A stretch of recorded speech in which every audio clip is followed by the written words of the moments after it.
Awesome. Thanks for having me, Reggie. Oh God, absolutely, man, dude. I'm excited about this, man. It's a fun time right now. Yeah. How's everything going on your guys' end? You guys are gearing up right now. You're in the home stretch right now. Yeah, for sure. Yeah, I mean, like we literally have the third single coming out tomorrow night at midnight. Pardon me, 1 second. Oh, you're good. I I got need the my drink caffeine too. because of exactly the reason you said. Um, yeah, we've got two singles out and we've been working at this record for like 3.5 years. And so way longer than we ever thought we would. So it's exciting to be here. The third single comes out on Thursday at midnight, Friday, essentially. And we shot it last week. So the first two Okay. videos we shot like a year ago because we already had those done and we thought the record was coming out sooner. And we're Right. like, we shot those videos and then they sat. And then it took us a long time to decide what the third single was. We'd already decided the fourth one. So we decided it. And then we're like, I also own a video production business. So we usually shoot once a month. We shoot for like a week and then we produce the other three. So we had a date left on the calendar. So we said, let's shoot a music video for it. So we figured out the idea and shot it last week, edited this week, and it's coming out. It's super fast compared to the rest of everything. Yeah, So, that's so crazy. yeah. Where are you at, Reggie? So I'm in Indianapolis now. I've been here for the last 12 years. So I'm in Indy.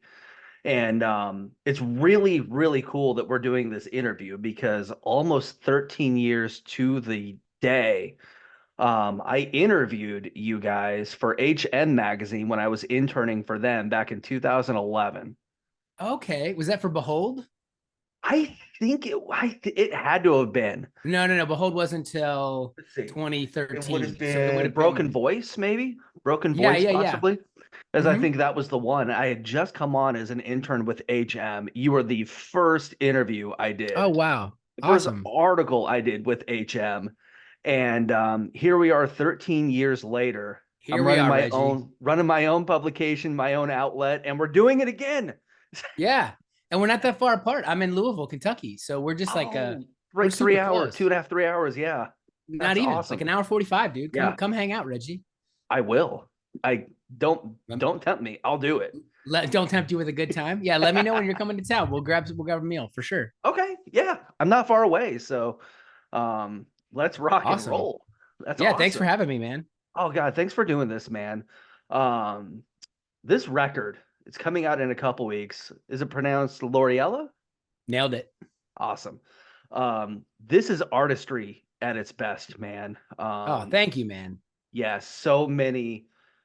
It's it just vibes, man. So many different vibes with this record. You know, you've got just late bloomer, which is just you can turn it on and just kick it, relax, and just vibe out. But then you got like old magic, which is just this groovy, fun, just fun song. But then you got like North Star that's heavier. Like you Yeah. guys throw so much into this record. That's something you guys have also always done. But Sure. why is that so important for you guys to do that? I think it's because I mean, even from the very first conversation starting this band, so many years ago, it was Mhm. always important to have a big dynamic scope of like beautiful, crushingly heavy, Mhm. and all the emotions because I think like we're inspired by so many things across the board. Yeah, Like I love the Deftones and I love Bon Iver and I love uh Phoebe Bridgers and I love yeah. Sigaros and Mhm. so and also I don't have enough I don't have the time or energy or life to do multiple projects and so I knew that if it was a wide scope at least I hoped back then that I could just anything I was excited about would like fit into my epic and it was right before Broken Voice that we said to Jason at Facedown Records, we kind of have a bunch of acoustic songs that wrote on accident. What should we do with them? Should we put them out? They're kind of good. Like we like them. Mhm. But will people accept that? Because we had finally like yet had given us a footing. And he was like, Right. I think as long as you bring the same integrity to and the same artistry to the writing and it's your voice and your perspective, like people are gonna accept it. And so Mhm.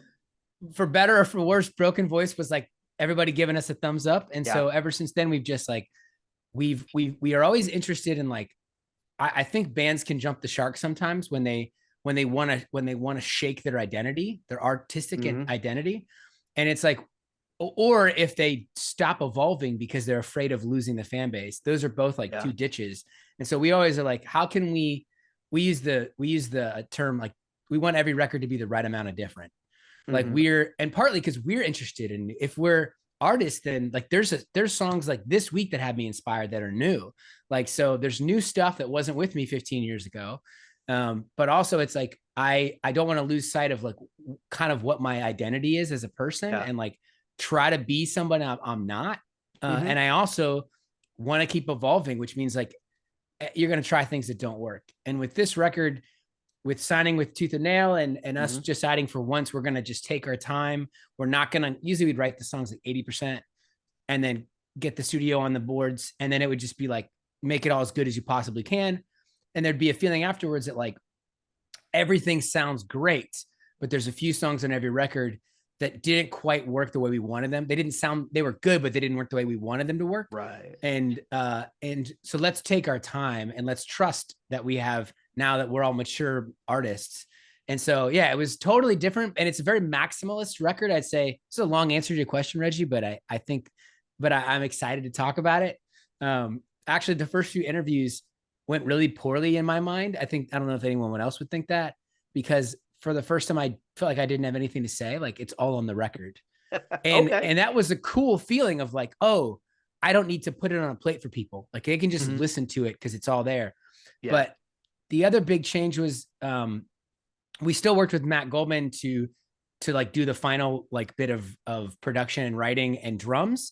But once we Hmm. did the drums, like Nate and Nate was the producer the whole time. He produced and Goldman basically engineered the drums, and it was unleashing. Nate's a full-time record producer, and the last 8 years he's never produced our. He's kind of co-produced some stuff, but he was always like, I don't want to do that in this band. I just want to be in a band. It's nice to not Yeah. have to wear all the hats. Yeah. But this time he was like, I want the ball. And so we got to unleash a whole new superpower that my Epic had, but we weren't using, which was like, as hard as I work on the lyrics and the melodies and the riffs, like, and everybody works in there to let Nate do that with the production.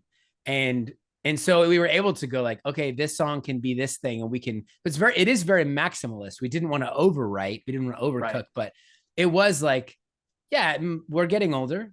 We're not going to sign a new label anytime soon and get a fresh start.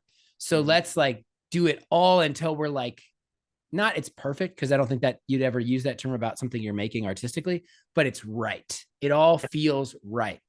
Yeah. It sounds like this is the most My Epic album that you guys have put out then, because you guys have had the most, I don't know if the most involvement in the final product, but like the maybe the most hands-on from what it sounds like. Especially Yes. with Nate getting as involved as he was on this record, but Yeah, not totally. necessarily in the past. Yeah, in the past he would have strong opinions as a band member, but he wouldn't jump in and mix it. And this time from the jump, it was like Nate's going to produce, Goldman's still going to be involved, but Nate's going to produce the record. I helped direct several of the music videos and helped produce a lot of the music. So it's like, yeah, we are. In the past, it was like we just had enough bandwidth to keep making art and keep Yeah. being a band. And so this time we've cleared out. I mean, signing a new label and having a little more Hmm. opportunity and money and stuff allowed us to just do everything even more the way we wanted to do it. Right. And so Yeah. yeah, it's like you are you still there, Reggie? Did I lose you? Yeah. Nope, I'm here. Okay, I thought you froze for a second. Cool. I'm good. Um, every record was like the best record we could make at the time, but a lot of times it'd be like, oh, at the finish line, you just have to make a bunch of choices. And this time, like Tooth and Nail gave us, and Facedown always gave us space. Like they're our best friends. We self-imposed those deadlines, and this time we Mhm. said we're not going to, and the label said we'll support that. And Nice. Facedown would have, but we changed it. So it is like I love it. Every record, I would say, if it Yeah. wasn't my favorite at the time, we wouldn't put it out. If Hmm. it wasn't, if Exactly. we didn't feel like it was our best, which I don't know what the fans will think. That's up to people, and that's Hmm. also up to context. Like they Yeah. might have heard Viscera at a critical moment in their life, or Ultraviolet might have been their first My Epic record. So I can't control that, but I can Right. control that this is the most we've ever felt fulfilled for sure. Hmm.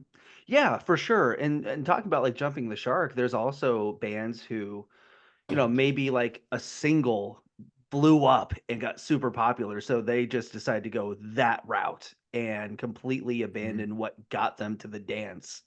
you know, and completely lose their Sure. identity and then eventually lose their fan base. So I really love that you guys aren't doing that. You guys are doing what you want to do, not necessarily just Mm. sticking to like, oh, well, the label loved this, so we're just gonna do this, or like this Yeah. is really It, just you can tell this is a very personal record and that you guys put a oh, lot of thanks, man. really a lot of time into this one. Yeah, you're right. And that's been, again, there's so much that's different, but there's so much that's the same. Like Hmm. what's the same is that approach of like we do think about the audience, because to Hmm. me, I'm not just I am writing the songs for myself first, and I'm Hmm. writing the songs for the band and my immediate friends and family first. But there's also a thought that, like, I mean, I love the old John Prine, like, it's a song is four chords and the truth.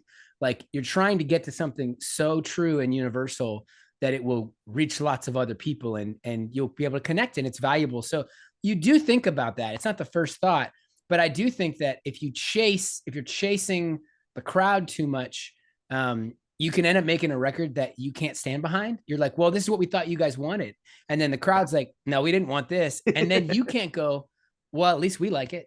So that's Right. always been like, if we like it and we feel good about it. And to me, like, besides my wife, like, artistically, there's almost no one it's a very small group of people that are in the echelon with Tanner and Nate. So if we all three think something is good and it's what we wanted it to be, then we can put it out. And if fans like it, then that's amazing. And if they don't, we can say, like, we still did it. We made the thing. And I hear these songs and I'm like, wow, like Late Bloomer, like we fought.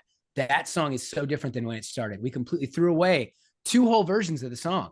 Hmm. But we knew there was something at the core that needed to be honored, and we were chasing it till we got it right. So when I listen to it, I'm like, man, I do hope people like it. I'm not like, Yeah. like prideful about it, but I'm like, man, we accomplished what we wanted to. And Mhm. there's an incredible sense of like, I learned this from my grandfather. He's an incredible man of faith, and he was a professor and a kind of a genius. And everything in his life, like when you'd go to his house, everything would be like just a little bit customized, like his Hmm. tools, his car, Huh.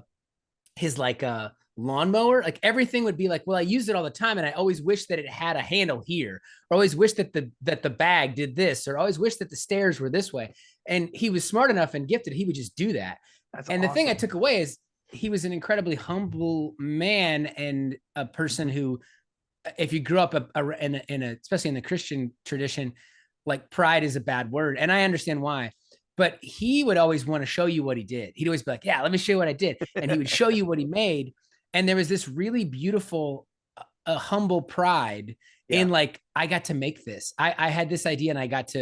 It was like it was just valuing something that you were gifted to do, was what it was. Hmm. And I learned from him to not be ashamed or not try to put down when I make something and I think it's good. There's an element where I'm like, I'm thankful that I got to do it, Yes. for sure. And that's a different kind of pride though, because I know what you're talking Totally. about. The scriptures talk about, not being full of pride and to lay down your pride and all that. But Sure. that there's different types of pride though. And that type of pride I don't think is what the scriptures are talking about. It Um was almost like he was laughing at himself. Like, can you yeah. believe I did that? Like, Yes. and it was a joy. And I Yeah. feel it too. Like, I got up this morning and I ran and I walked and I worked out. And there's a joy in just using my body for what it's made for. And like Yes. just walking in as the sun's coming up and going, yeah, this is what a body's for. And Hmm. this would not offend the person who made the body. They'd be like, Yes. good, that's what I made the body for. So Yes.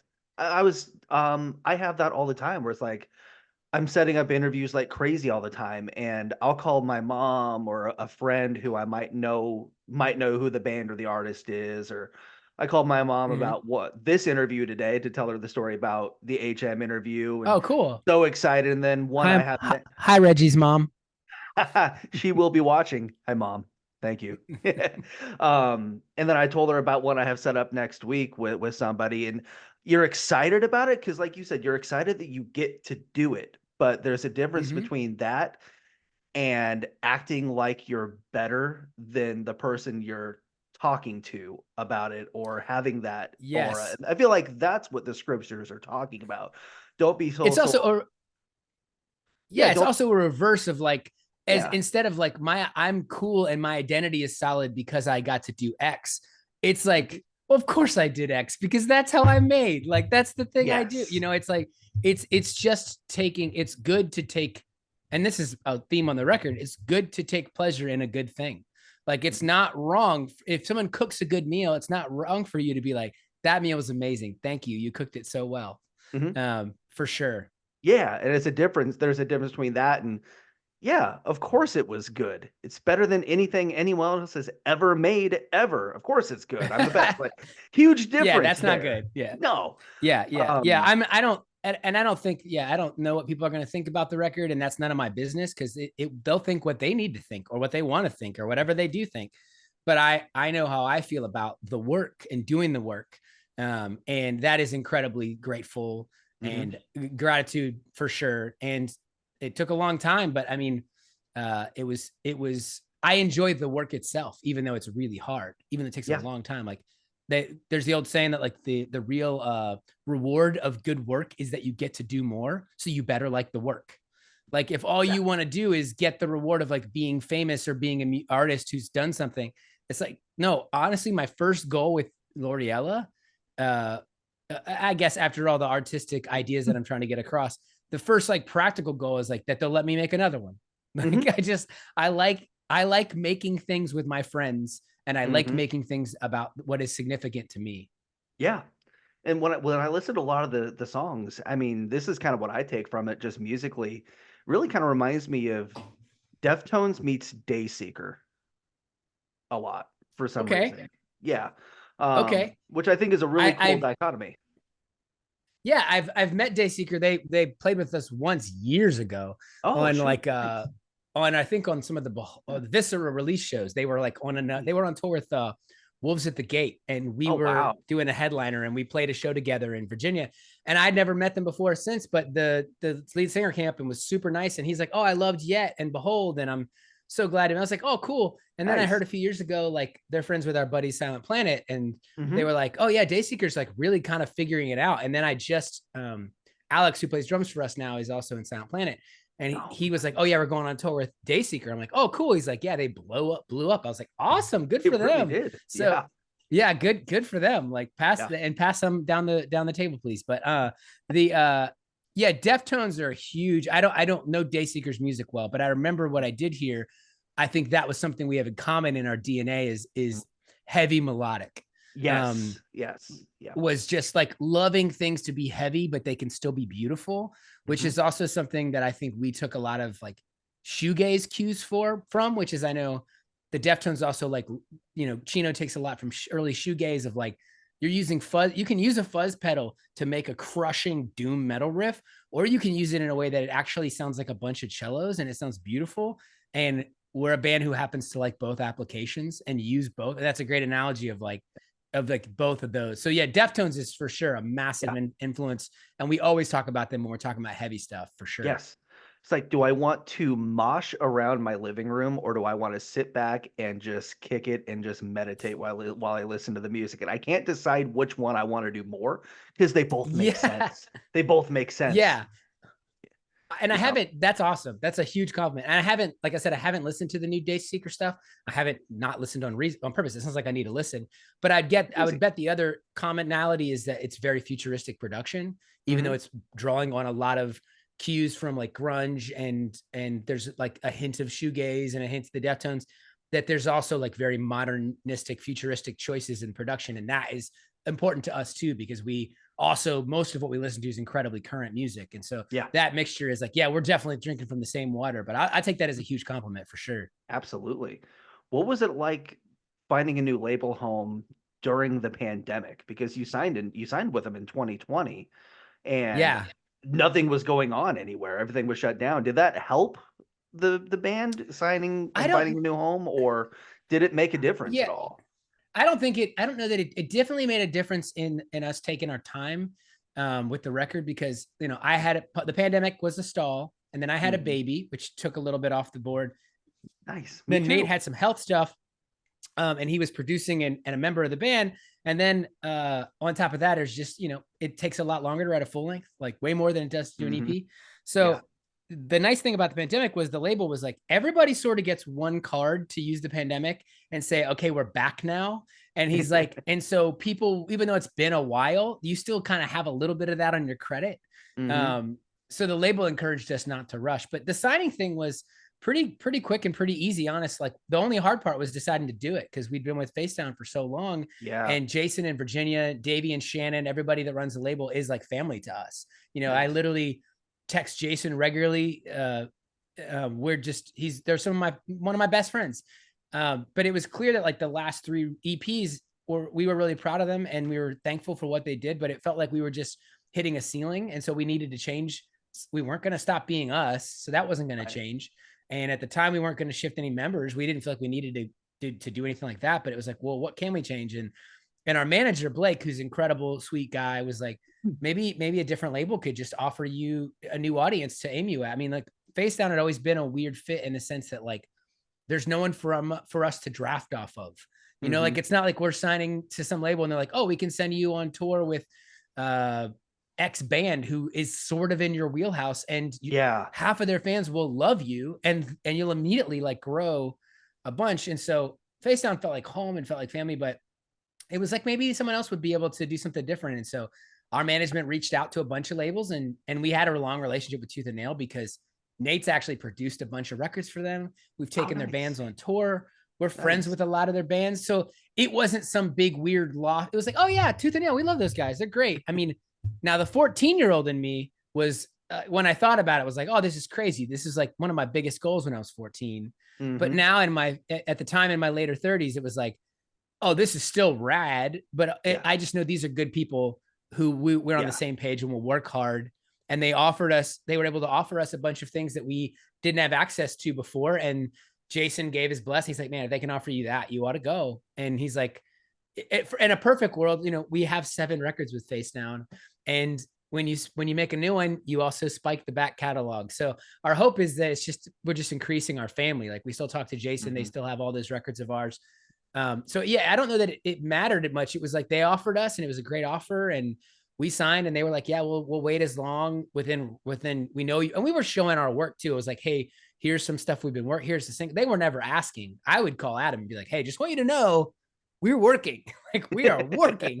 Um, but yeah, it was really just a natural thing. And like I've known Adam, who runs Tooth and Nail, for a long time from shows, and from like Nate working with their bands. And so it was really like an easy fit, and they've been wonderful to work with.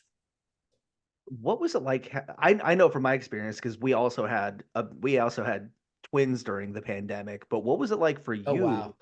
you? Yeah, 2021. But what was it like for Wow. you having a baby during the pandemic? And also, how did it help being in a band, in a touring band, having a baby during the pandemic and not having the baby during like now when things Yeah. are normal? You fully answered the question for me, Reggie, because we were driving back from Facedown Fest in like March or April of Mhm. 2020. And as we left, they're like, oh, there's this coronavirus thing. And as we're coming back, we're like, it's getting more serious. And so I had just been away for like a week and a half with the boys, playing shows, connecting with the fans, being on the West Coast, which is always fun.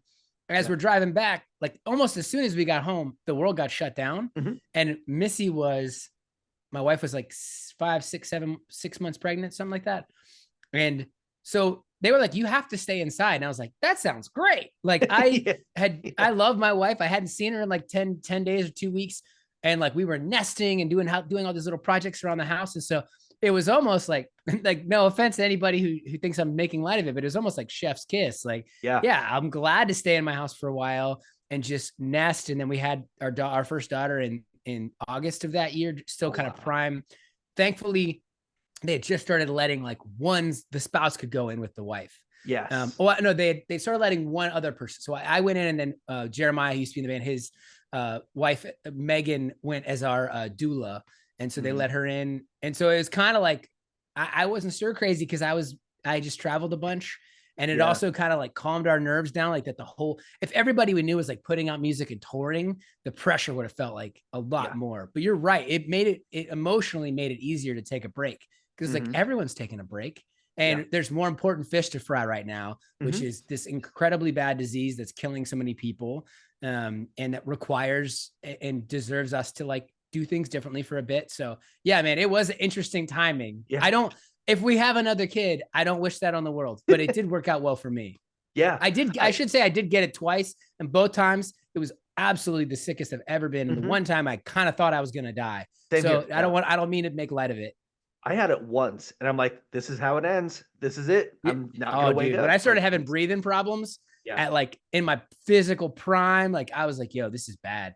Yes. So It was kind of the same thing for me as far as like yeah. realizing how serious it was. Like one week I'm photographing the Big Ten women's basketball tournament. I'm like, oh, this is a thing. Like this looks like it might be something, but like everyone was still making like those memes and jokes about it and Yeah. stuff. And then one week later, I'm doing the men's tournament and everything shut down like mid tournament. I'm like, Dang. okay, well, that's a Yeah. what do we do? And then I found out my wife was pregnant. I was like, okay, well, I was gone for 280 days in 2019. Thank God this happened during the pandemic because I'm going to be home just always for this, and like Wow. you don't miss as much of the kids growing up. Like when my daughter, our oldest is 12, and like I missed a lot of like nights and everything just for being gone for shows and games. And like I was glad that the twins were born during the pandemic because like you get a lot more, you obviously got a lot more time with them. So Yeah. Yeah. It's high five for us, you know? yeah, Uh, yeah, it's the only good thing that came out of the pandemic was that. that's right. So, but what was it like having the amount of time to write and record and put this record out? Because it's been what, 5 years since the last one, Yeah. 29? Yeah, we did start writing almost as soon as Violence was out. Like, and that was Jeremiah, who's not in the band anymore, but still one of my best friends and lives around the corner. Right, Um, yeah. he was like, we should get right back to work and we should write a full length because we haven't done one in so long. And the fans are always like, I love the EP. Can we get a full length? So I was like, Dad, gone. We just That's a good worked problem really to hard on have. We that. want more, It's I know that it is, but like it's like when will we rest? And so we got back to, and at the beginning I was like, I'm empty. We wrote at the time we had written 3 EPs in like 3.5 years. And so I was like, I don't have anything. yeah. And Nate had kind of joined the band in 2016 and sort of helped write, was sort of in the band. Well, he helped write a bunch, sort of helped, was sort of in the band at Ultraviolet, was fully in by Violence. He was actually in studio during Viscera, just kind of hanging out. And that's kind of when we reconnected. So by then he was like, I'm ready to go. Like he's a producer and he writes tons of records for bands. So he's like, I'll have riffs because that's what I do. So the first couple of practices were like, we really leaned into like what Nate and Tanner had. And then I spun my engines up. And by the end, the record is like, it's like always, it's an equal alchemy. Um, it's funny how it worked out, but like we got right to work. We never intended it to take this long. Like, we were hoping the record would be out at the time, like late 21 or maybe 22 at the worst. Right. And it just kept like, oh, COVID, oh, baby, oh, and then I had writer's block, and then Oh Nate yeah. sort of like had some serious. He moved studios, and he had some mixing challenges, and thankfully none of us ever lost our ear or our way with like what we wanted to do and who we were and what the record was supposed to be. Like we kind of knew from the beginning that this record was going to be a much more joyful, triumphant, empowered thing, that like we just written these 2 records about pain and doubt and fear and struggle. And it was like, okay, those things are all true. And I'm kind of ready to spit that out of my mouth. And I'm not in that season. And those songs will be there. So no one's going to, if we write a record that's way more joyful, no one's going to be like, they sold out. It'll just, those songs will live next to the other songs. Mhm. And so it just, I don't know, it kind of was like, it just kept taking longer. Thankfully, the label and everyone around us kept being like, it's what you're doing sounds great. Like, just keep going, keep going. And thankfully enough things were completed. Like early on, like Late Bloomer was the first song I wrote. Then Heavy Heart was the next one. And I was like, these are 2 of the best songs I've ever written. And they're kind of song that I've been trying to write forever and haven't been able to. And so there was little, or we'd be recording and we'd like get one of the songs done. And like, that sounds exactly the way we want to. So there was almost like breadcrumbs leading us to the, like, even though if I thought about it, I'd get kind of almost panicky about how long it was Right. taking. but it was like, it wasn't like nothing was getting done. It was just taking, the whole thing was just dominant. The dominoes were falling slower than we wanted them to. Mhm. When they'd fall, it'd be like, that's so exciting. That is to me the most exciting thing we've ever done. So I'll be patient. And it was kind of death by a thousand cuts. I did say to my wife, like, when we finally turned the record in, and then like tooth and nail turned on the whole marketing engine and everything started happening, I was like, oh, I didn't realize that I'd done this. It was a healthy thing for me. I did this subconscious thing where I basically pretended that the project was dead. I wouldn't say that, and I didn't think about that in my conscious mind. In my conscious mind is like, we're chipping away at, here's the next three things and we're working on them. But Mhm. in my subconscious, I kind of put it in the place you put a friend who's died. Like, you love them and they're still Yeah. special to you, but you can't see them. And Right. so when we turned the record in, it was like getting told your friend's alive again. Like, it's super dramatic, but I didn't, I was just kind of like poking around in my thinking about like, whoa, what am I feeling? Why am I so Yeah. jazzed? And it's like, because I had to, when the, especially the mixing took as long as the lyrics did. And so, and that was just a lot of me checking in. And, Mhm. I'll say this too, it was really collaborative as ever, if not more, because there was times when I was in writer's block when Nate would come to Louisville, and we have this old church that's like rehabbed. We use it as a community space. It's like a 120-year-old building. We would, my friend owns it. We'd rent it for the week and use it as our, like, we'd stay there, we'd record there. It's a cool spot. And Nate would just come in and spend a week, and we would have production goals, but really he was just coming in and sitting in the room while I worked on lyrics. I mean, he'd be poking at things and mixing and stuff, but really I just needed a support person at the time. And Mhm. then when it got to mixing, he got to the same place where, like, some of it, if I turned it in, everybody would say it's dope, but I know it's not right to me. Yeah. And I feel like I'm losing my mind. So we met back in another studio in Tennessee for a week, and I just sat in the back of the room, and while he mixed, and every once in a while I'd be like, yeah, that sound like, he, every once in a while he'd ask for an opinion, or I'd be like, ooh, that's sick, go that direction. Cause he'd be like making mixed choices or whatever, Mhm. or like ear candy choices, as we call them.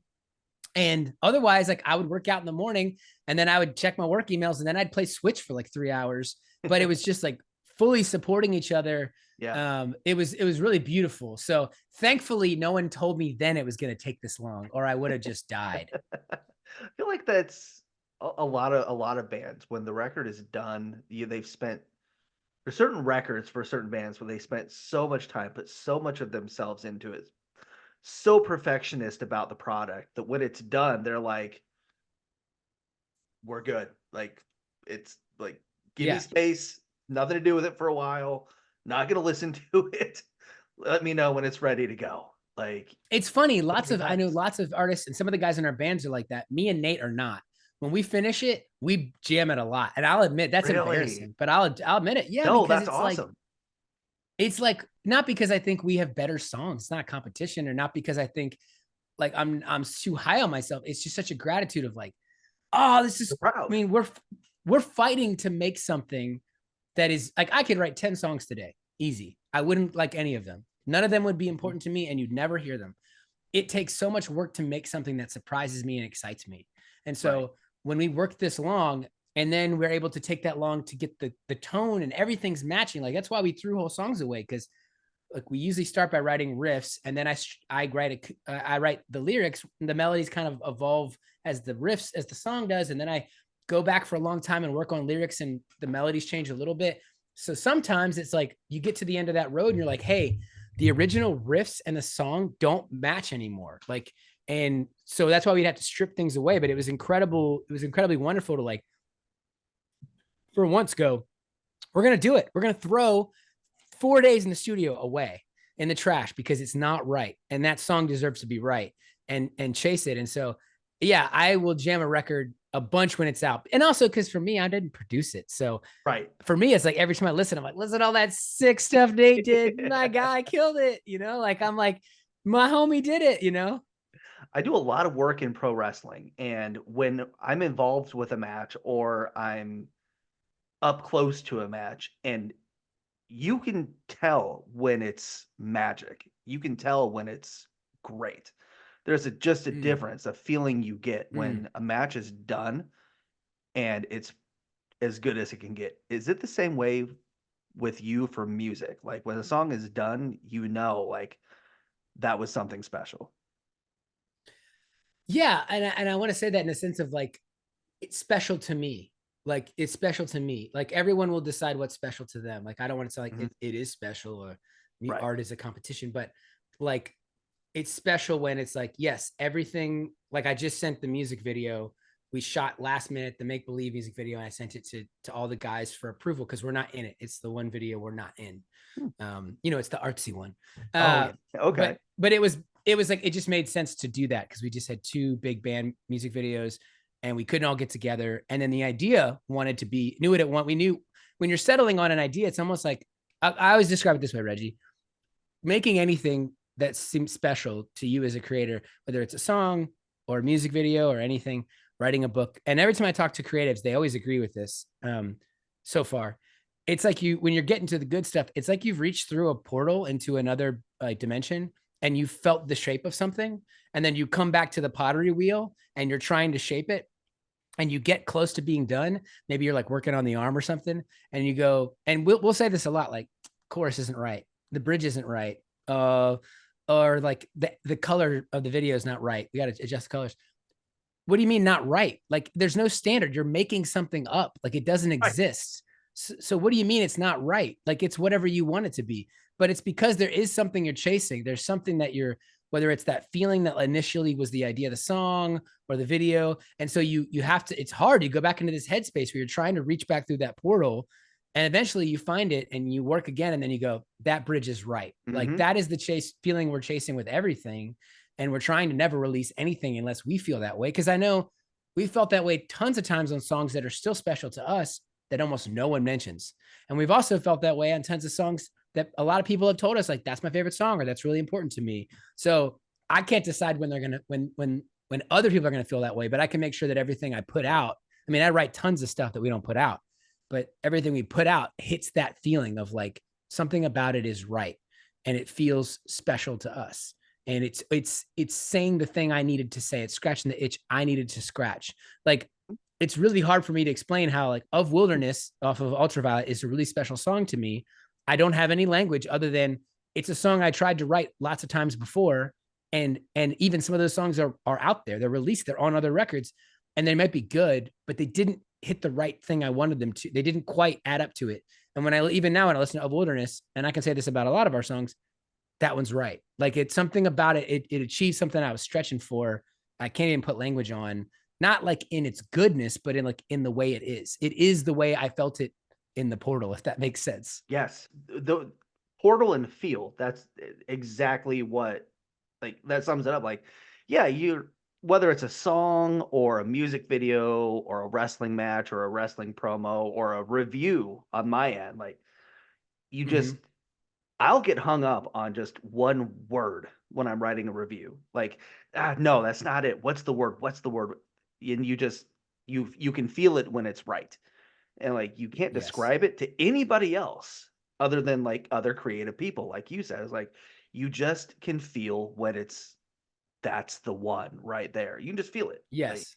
it's weird. Yeah, and that's the approach we Nobody we gets take a kind of a yeah, we take kind of a blue collar attitude to it. It's like that's my job is to chase that and put it out into the world. And then whatever it does is great. That's Mhm. awesome. Like it'd be great if it Yes. did more, but like my job is to make is to chase those things that are really heavy on my heart and on my mind that I where I've touched something in some place in my brain that I'm like that has to be a song, and then there's a riff that emerges and it matches with that or a sentiment, and then I'm chasing that rightness and I put it out and then I'm just gonna go back to work, like Mhm. like that's my job and how other people perceive it is hopefully just a benefit. Yeah. It's been really amazing over the years that so many people have liked our stuff is really a blessing for sure. Yeah, for sure. And you're coming up on 20 years, which is crazy to think about, like, decades Yeah. of my epic. Like, when you hear that, like, how does that make you feel knowing, like, holy crap, we decades, not just years, but like decades of this. Yeah. It doesn't seem right to me. Like it feels like we're just getting started. Yeah. Like, like it all goes by so fast. I mean, when I listen to the records, it's like, I mean, go look at your middle school pictures. You're gonna cringe, right? Like Mhm. you're gonna and hopefully you're also gonna be healthy enough to be like, what a booger, like there's gonna be love. So I don't think much about it. I think mostly about like what's now and what's next. And I'm thankful for all that stuff. I'm thankful for everyone who ever believed in us. And like, there's so many people who like we wouldn't be here. Like if Jason from Facedown hadn't like taken, or if Brandon from Indie Vision, or Jason from Facedown, or Mark from Cool Hand Luke, or Adam, or Matt Goldman, like none of these guys, like, so I'm so thankful. I do feel like I'm 41 and I'm in the best shape of my life. And I feel like I feel like I understand myself. I'm still working. I'm not perfect, but more than ever, I like who I am. Like, this was an interesting, just kind of weird thing that I noticed. Like, most of my life, I just wore black and didn't care much about. Yeah. And the last few years, as like, I started to just continue to work on myself in other ways, like therapy, and taking my health more seriously on top of like my other practices of health. I like started to want to wear color and white, and I started to care Yeah. a little bit more. And Weird when that and happens it too. Yeah. yeah, it was like, oh, so Late Bloomer, is a very personal song because that's just about me. Like, I feel like I'm late to everything. Like when we were first signed and touring, I was 26, almost 27, and we were regularly touring, and everybody in the other band would be like 19, 20, 21. And Mm-hmm. then I, got married at 32. All my friends got married before me, which surprised me. I bought my house at 37, almost 38. I had a Yeah. daughter at 39, almost 40. And I feel like artistically, I've just begun to hit my prime. So I do believe I'm a late bloomer, but I'm just trying to enjoy the ride. And I'm so thankful for everybody. And I'm hoping that I hope people will give us a new chance. That's the only negative thought I have, is like, we have so many years of us growing into this band we finally are now. And while I'm thankful for everybody along the way, like, I'm excited for people to hear like Loriella, and who I feel like it's us at the height so far, at the height of who we've always been trying to be. We couldn't have been this version without all those other versions. So I'm hoping that there'll be space for people to let us be a new band for a minute. Like, love Mm-hmm. all the old stuff, but for all the people who maybe just like bounced off of us, or like maybe they never heard anything, they just saw our name and we didn't get enough, smoke for them to check out the fire, like they'll give us a chance to evaluate us, not as like a nostalgic act, or like a Mm-hmm. throwback act, or like I am very nostalgic, but when it comes to music and art and stuff, like, I don't really want to go see reunions that much. Like, Yeah. I'm more interested in like the newer artists. Yes. So yeah, it's wild to me, Reggie. It's wild. I Yeah. don't usually say 20 years. So thanks for saying it. Appreciate it. Really appreciate it. I'm sorry. No, it's fine. It's fine. It's true. It's true. And it's taken all that to get here. And so I don't regret any of it. I'm not ashamed of any of it. Right. I love that you like new music, because there's so many people, especially because I'm 37. So like there's a lot of people Okay. in our age group. We're in the age group now that doesn't necessarily like to go out and find new music. Like, what we like is what we like. But to me, like, man, if you can't find a new artist or a new band or new music that you like, you haven't looked. Because there's so many new bands out there right now Mm-hmm. that are blowing up, that are so good. And yeah, it's always good to still love like the stuff that you grew up on, that you found in your 20s. But man, there's so many newer bands. And what one thing I think is really interesting is, like, with you guys, you've been around for a while now, but with especially with the PR team you guys have right now at Atom Splitter, like, there's a whole population of people that are discovering you guys right now. And if they're discovering you Mm-hmm. guys right now with Loriella, this is the record for them to discover you guys with. Because this record is Yeah. so freaking good. Like, Dude, man, thank you, man. Thank you. Thank you. Yeah. absolutely. I mean, for sure. I have a bit of help, which is that Nate's a producer for a living. So he is Mhm. always listening to current what's happening. And so yeah, it's often that I'll be like super pumped about something a 20-year-old just made, or a 19-year-old just made, or even younger. And then Mhm. Tanner is quite a bit younger than me. He's in his early 30s, and so he's hipper. He doesn't have kids yet, so I Oh, yeah. get handed a lot of cool stuff by them, and they make me playlists to listen to, Nice. and then I Oh, stumble on that's other great. stuff. But like I feel like there was a while, like kind of when we first signed and first put out records, like everybody, and maybe it was because we were on a hardcore metal label, everybody was just into like writing heavier Mhm. breakdowns, and it was like, man, that's cool, and I like those too. But it just kind of felt like people were falling out of love with melody, at least to me, for that period of time.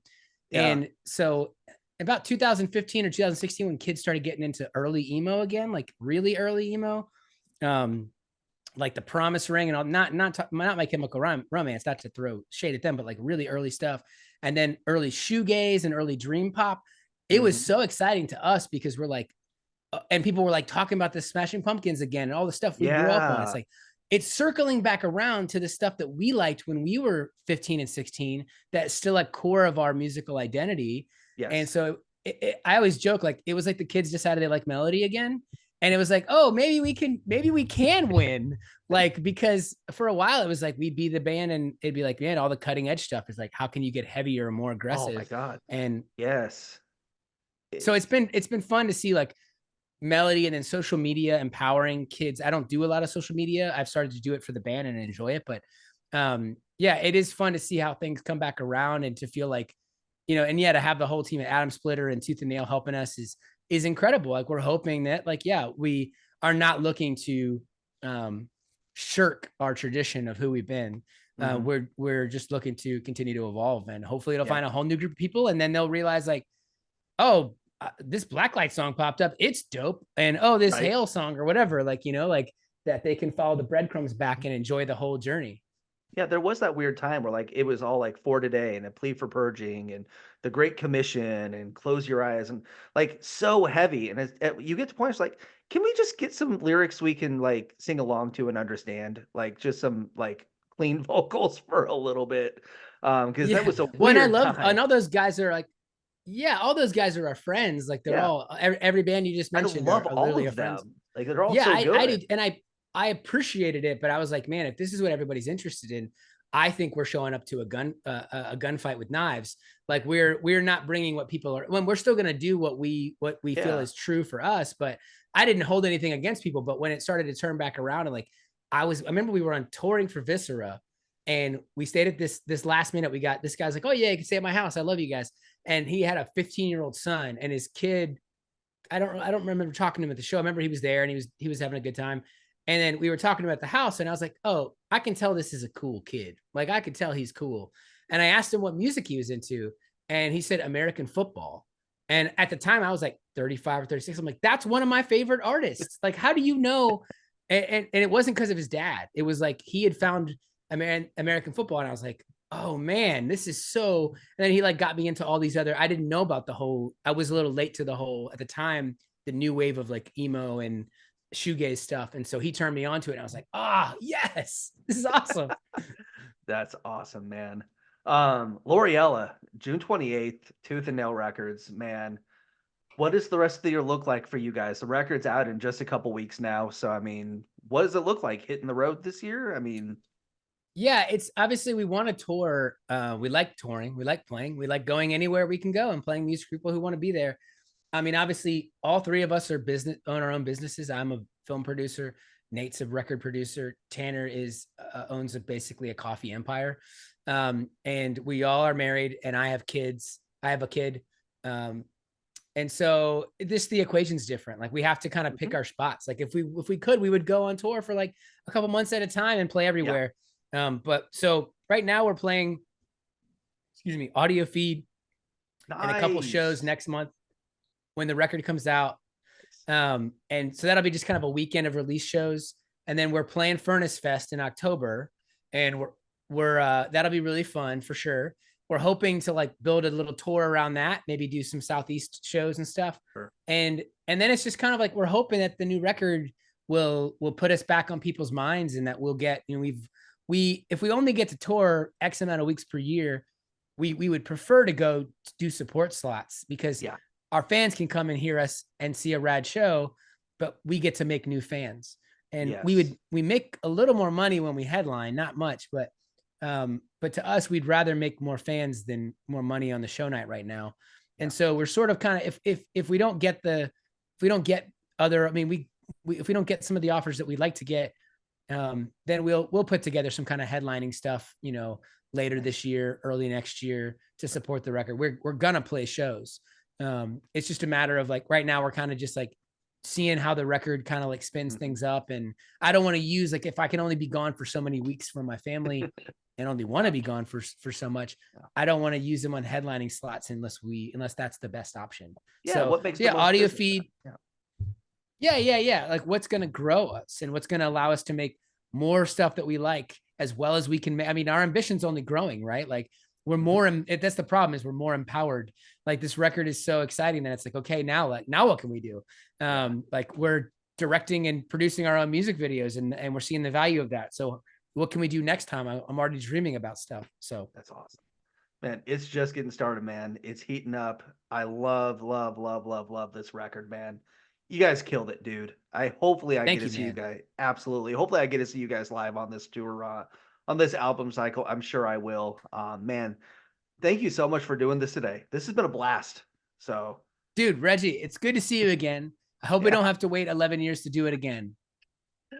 we won't. That's for sure. I'll hit you up. We'll kick it down to Louisville sometime. So Yeah, when we finish recording, I'll give you my number for sure.